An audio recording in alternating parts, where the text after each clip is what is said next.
La fréquentation amicale de saint Thomas d'Aquin apporte à l'âme beaucoup de joies intellectuelles, mais elle n'est pas toujours de tout repos, car elle engendre également des inimitiés, où elle peut vous placer dans des situations délicates avec des personnes qui ont des notions de philosophie ou de théologie. Le thomisme peut froisser et paraître d'une raideur intolérante. Il tranche dans le vif, sans mollesse ni sentiment, et risque d'agacer les âmes friandes de spiritualité large et généreuse, aux contours plus élastiques et aux définitions moins nettes qui obligent moins la raison. Un disciple de saint Thomas a vite fait de mettre les pieds dans le plat théologique. Prenons un exemple très répandu actuellement, l'intercession auprès des âmes du purgatoire. Pour beaucoup de fidèles, pour obtenir quelques demandes du ciel, quelques grâces, quelques aides, rien ne rivalise avec la prière de demande aux âmes du purgatoire. Le problème est que saint Thomas enseigne que non seulement l'intercession des âmes du purgatoire n'est pas la plus efficace, mais qu'elle n'est pas possible du tout au moins tant que ces âmes sont dans l'état de souffrance des peines du feu purificateur. On nous rétorquera que le catéchisme de l'Église catholique contredit saint Thomas. En effet, la fin d'un article du CEC semble aller dans ce sens-là.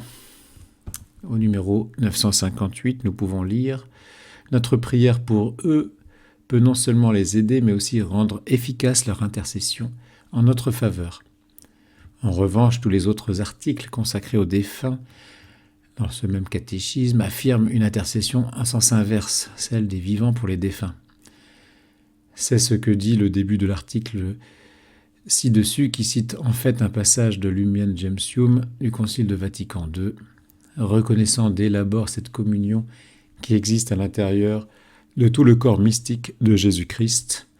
L'Église, en ses membres qui cheminent sur terre, a entouré de beaucoup de piété la mémoire des défunts dès les premiers temps du christianisme, en offrant aussi pour eux ses suffrages. Car la pensée de prier pour les morts afin qu'ils soient délivrés de leurs péchés est une pensée sainte et pieuse. Le Concile s'arrête là et ne fait pas mention de l'intercession des défunts pour les vivants. L'inverse, lui, a toujours été enseigné par l'Église.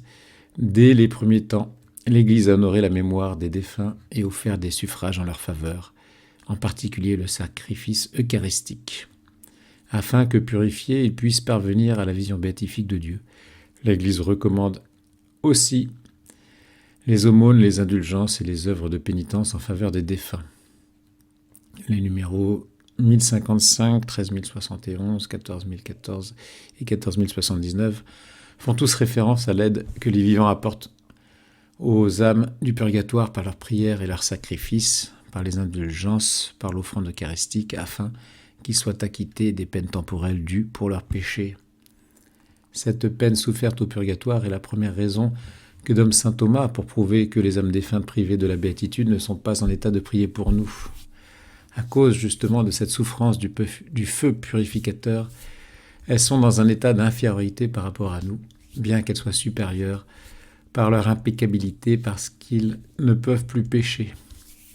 La deuxième raison qui fait que saint Thomas n'admet pas l'aide des âmes du purgatoire, encore en état de purification, vient de ce que ces âmes ne jouissent pas encore de la vision de Dieu et sont de ce fait coupées du monde des vivants, comme nous sommes également coupés du monde invisible du ciel, nous-mêmes, ainsi que de la pensée des autres hommes sur la terre.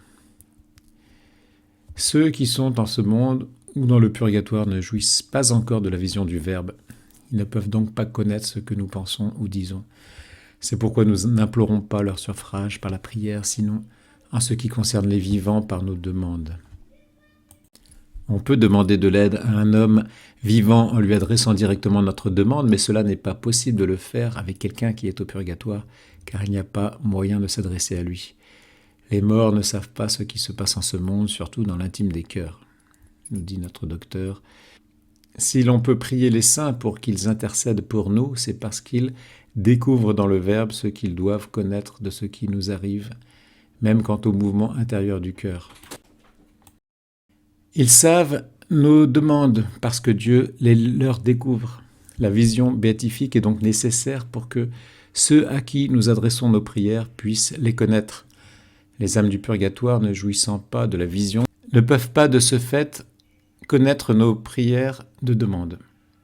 Nous trouvons personnellement qu'il est incongru de dire qu'il n'y a pas d'intercession plus efficace que celle des âmes du purgatoire, comme il nous arrive de l'entendre, au nom de quoi les âmes en état de sainteté auraient moins de poids que celles qui ne le sont pas encore. N'est-il pas plus sensé de penser que la perfection l'emporte sur l'imperfection, que la bonne santé permet de mieux agir que la maladie, que la force agit mieux que la fragilité? L'argument serait de dire que la souffrance est semence de grâce, mais pour reprendre l'image agricole, la semence jetée en terre ne produit pas immédiatement le blé. Les souffrances des âmes du purgatoire peuvent porter du fruit, mais comme nous l'avons dit, ce fruit est distribué et efficace une fois dans la vision et la pleine communion du Christ. Le Christ lui-même a vaincu la mort par sa souffrance sur la croix, mais les fruits de sa passion ne se sont fait ressentir qu'après sa mort. Les tombeaux s'ouvrirent et de nombreux corps de saints trépassés ressuscitèrent. Ils sortirent des tombeaux après sa résurrection, entrèrent dans la ville sainte et se firent voir à bien des gens. Comment comprendre le rajout du CEC qui semble s'opposer à l'enseignement de saint Thomas?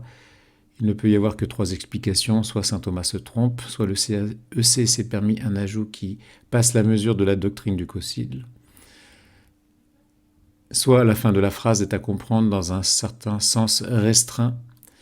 Nous optons pour la 3e solution. Les âmes défuntes peuvent intercéder pour nous une fois leur peine terminée et appliquer à ce moment-là les mérites de leur souffrance. Nous pouvons ainsi prier les âmes défuntes en décalage, ne sachant pas quand ils seront libérés de leur peine, dans l'anticipation de la vision. Cette solution permet de réconcilier tout le monde.